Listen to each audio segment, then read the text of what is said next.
Hello, sillies! It seems you've been struggling to get your hands on Drifter. Don't worry, I did too, considering the fact that they're one of the more difficult characters to get their hands on out of my experience and the time I've been playing this game. So, I'm gonna also give my opinion on the Alloyed Collective DLC, but that will be at the timestamp. If you are not interested in that, that's fine. The Drifter tutorial will be following this intro, and I just hope that you find it comprehensive and it goes through things thoroughly, and you are able to unlock the character too. Now, with that being said, let's get into it. So starting off, you're going to want to go and play the game normally until you get to stage 3. I wouldn't recommend taking the Halicon shrines and the green portals. However, if you do, when you are going through from stage 2 to stage 3, take the regular teleporter so it takes you back to the regular maps so that you can find what we're looking for. Once here, you're going to want to look around for a little thing that I call the Pentaharo, but it's called a node. Once this activates, you will see the message, "A virtual orb has appeared," and that will be circling around the teleporter until you decide to activate it. Once you beat the teleporter boss, a new portal will appear that looks very digital in aspects, that will take you to the next step of this operation. However, I highly recommend doing this after you looped at least once or twice, whereas there is some difficult challenges along the way that I could not beat even looping just once sometimes. If you do loop once, I recommend taking Railgunner, because high damage against single target will be recommended. The next step is to go through the tech portal, in which it will bring you to this new area from the DLC. The DLC has these unique elites that their gimmick is they can't take damage if you shoot at them from outside the bubble. Once defeated, they will drop these little yellow keys. They're like triangles. I don't have footage of them outside of my inventory on the ground because I didn't get that footage, but I do have the image of what they look like in your inventory. Then you will find these triangle locks around, and you will do 2 stages. The first stage is you unlock all of them, and then it allows you to progress to the next area. And then the next one, once you unlock all of them, you can start the teleporter up, and it will trigger the boss fight. This boss fight is not easy. If you do manage to go after it, or attempt to go after it without proper setup,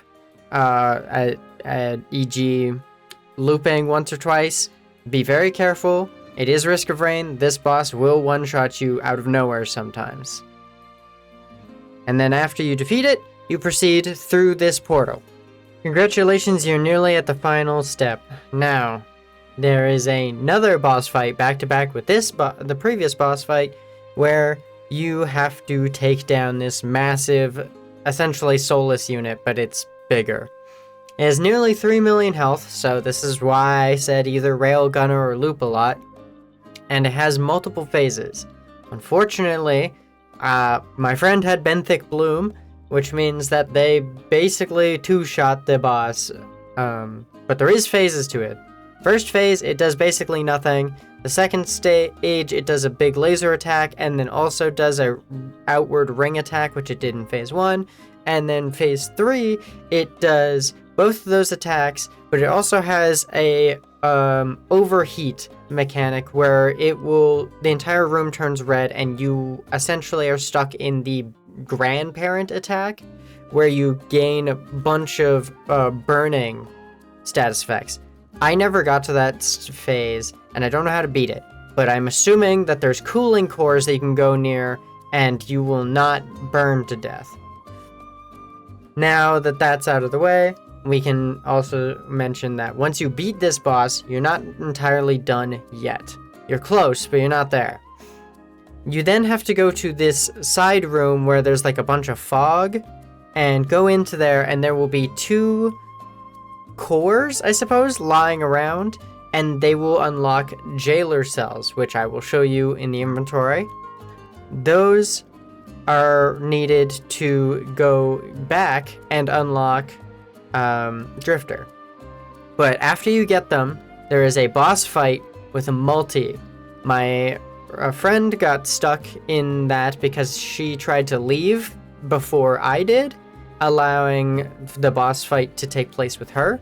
But essentially you fight a souped up multi, and then you will now fight this multi and then leave, going out of the room that you were just in, back to this room down below, where there is a square instead of a triangle that requires the jailer key.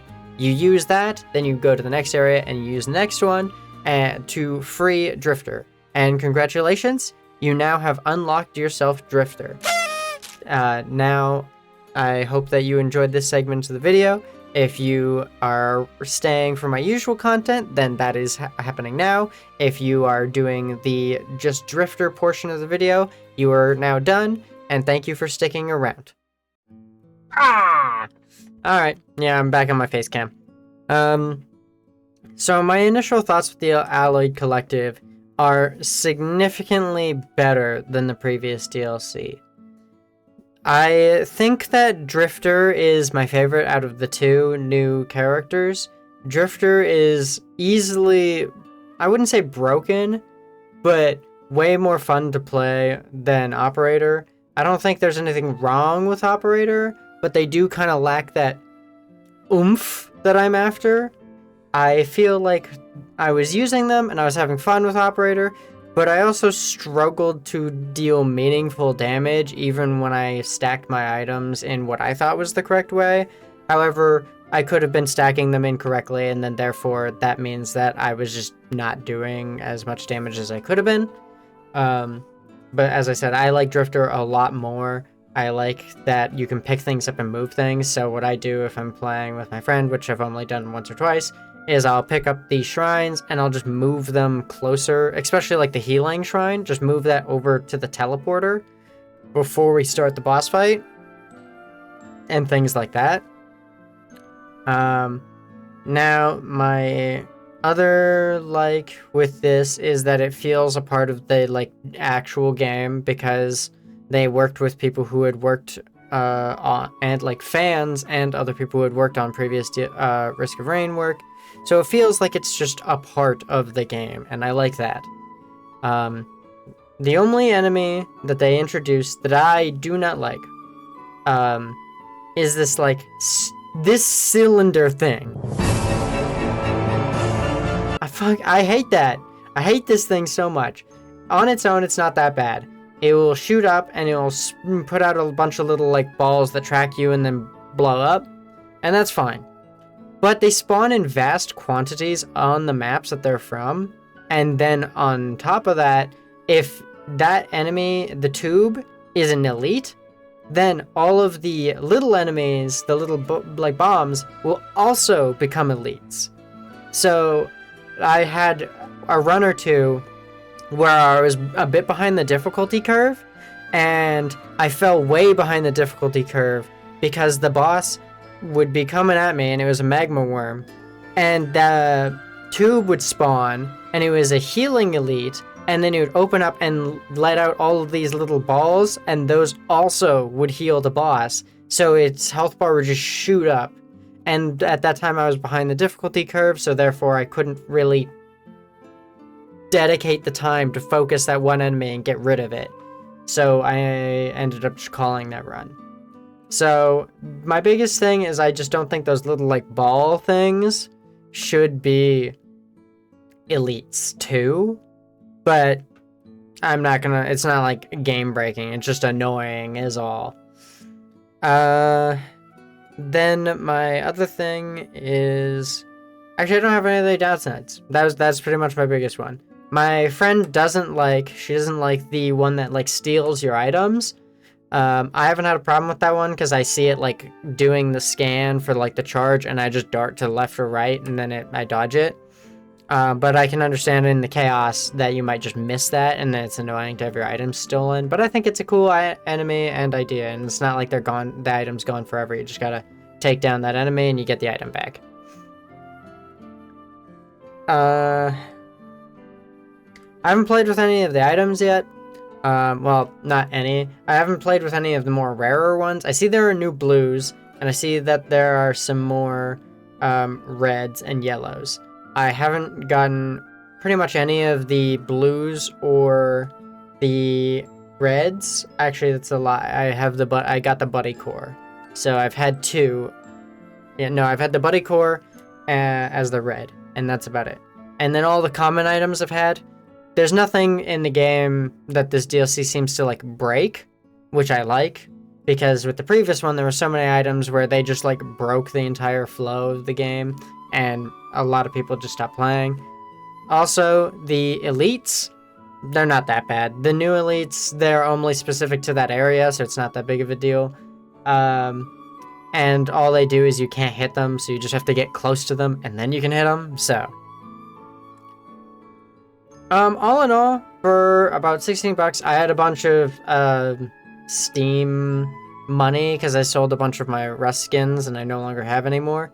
And I used that to buy the DLC, so technically it was like free for me. I think it's worth it. I'm having a lot of fun with this DLC. I like this game, and I really like the content that they added. So you're not going to get any complaints out of me. If you enjoyed the video, please let me know, and I hope that this was a lot more high spirits than the last one. And with that, I will see you all in the next one.